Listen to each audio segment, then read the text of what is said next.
જૂનાગઢના કેશોદને મેઘરાજાએ ધમરોડી નાખ્યું છે અને સવારના 10 વાગ્યાથી બપોરના 1 વાગ્યા સુધીમાં 6 થી 7 ઇંચ વરસાદ એક ધારો પડી જતા શહેરમાં જ્યાં જુઓ ત્યાં પાણી નજરે પડી રહ્યું છે અને ભારે વરસાદથી શહેરના અનેક વિસ્તારોમાં પાણી ભરાયા છે અને હાલમાં નગરપાલિકા દ્વારા જેસીબી મશીન સહિતના સાધનો દ્વારા પાણીના નિકાલ થાય તેવી કામગીરી હાથ ધરી છે। ત્યારે અમો આપને હાલમાં કેશોદની વરસાદને લઈને કેવી સ્થિતિ તેના સીધા આ દ્રશ્યો બતાવી રહ્યા છે। તેમાં શહેરીજનો શું કહી રહ્યા છે તે પણ સાંભળીએ। હાલમાં ભારે વરસાદ પડી રહ્યો છે। આપ નગરપાલિકાના સભ્ય જુઓ ક્યાં વિસ્તારમાં પાણીની પરિસ્થિતિ અત્યારે વધારે છે। આજરોજ સવારમાં વહેલી સવારમાં ખૂબ સારો વરસાદ આવેલો, જેથી વોર્ડ નંબર 7માં ઘણી જગ્યાએ પાણી ભરેલા હતા। જે લોકોનો ફોન આવેલ છે એમાં વનરાજનગર છે, પછી ડીપી રોડ પાસે છે અને કૃષ્ણનગરમાં છે।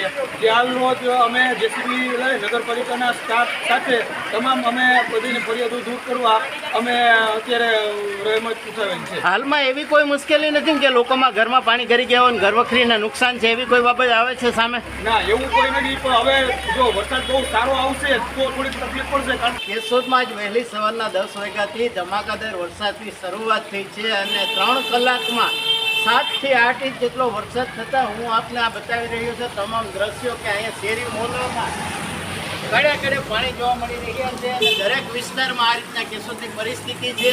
આ દ્રશ્યો જોઈ રહ્યા છો કે લોકો કેટલા ધેડસમા પાણીમાં ચાલી રહ્યા છે અને બાળકોને સ્કૂલેથી લઈ ને નિશાળેથી અત્યારે આવવાનો સમય હોય, તમામ લોકો અત્યારે નિશાળેથી પોતાના બાળકોને લઈને આવી રહ્યા છે।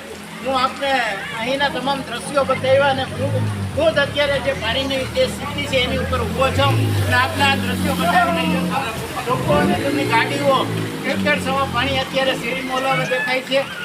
આ વનરાજનગર વિસ્તાર છે કેશોદનો, અત્યારે 6 થી 7 ઇંચ વરસાદમાં શેરીની તમામ ગલીઓ છે પાણીથી લથપથ બની ગઈ છે, પાણી ભરાયેલું છે। અન્ય ક્યાં વિસ્તારમાં નીચાણવાળા વિસ્તારોમાં પાણી ભરાઈને આપને કાંઈ જાણકારી મળી છે? હા, ડીપી રોડથી જે નીચેનો વિસ્તાર છે ખાસ કરીને, એ ડીપી રોડથી નીચેના વિસ્તારમાં પાણી ભરેલું એવું છે। ખાસ કરીને પશ્ચિમ દિશામાં જે અમૃતનગરથી આગળના ભાગ છે એ બધી સોસાયટીઓમાં પાણી હાલમાં સ્થાનિક નગરપાલિકાઓ ગામમાં ક્યાં પાણી જગ્યાએ ભરાણા છે અને ફરિયાદ મળી છે? હા, નગરપાલિકાએ પણ પોતાની સાધન સામગ્રી લઈ અને ઘણી બધી ગાડીઓ મને હમણાં પણ સામે મળી છે અને પ્રમુખ શ્રી મેહુલભાઈ ગોંડલિયાએ પણ આદેશ આપ્યો છે અને નગરપાલિકાની ડિઝાસ્ટર મેનેજમેન્ટની પૂરી ટીમ અને એના વાહનો સાથે કેશોદની અંદર આવી ગઈ છે અને ઝડપથી સ્થિતિ થાળે પડે એના માટેના નગરપાલિકાને પ્રમુખશ્રી મહેનત કરી રહ્યા છે। કયો વિસ્તાર આવે છે અને અત્યારે પાણીમાં તમે શું કામે બહાર નીકળ્યા છો? અમે અમારા બાળકને લેવા જઈએ છીએ પણ ત્યાં પણ જવાય એમ નથી અને મારું બાળક જીનિયસમાં ભણે છે, ત્યાં પણ પાણીથી ભરાયેલું છે અને અમારે અહીંયા ટેટવાળી જે ગલી આવે છે એમાં પાણી છે। હવે આમાં હાલવું કેમ અને બધી કોર પાણીથી ભરાયેલું છે ઉપરવાથી પાણી અને ઉપરથી એટલું બધું પાણી આવે છે કે ક્યાંય પણ અમારે હવાય એમ નથી।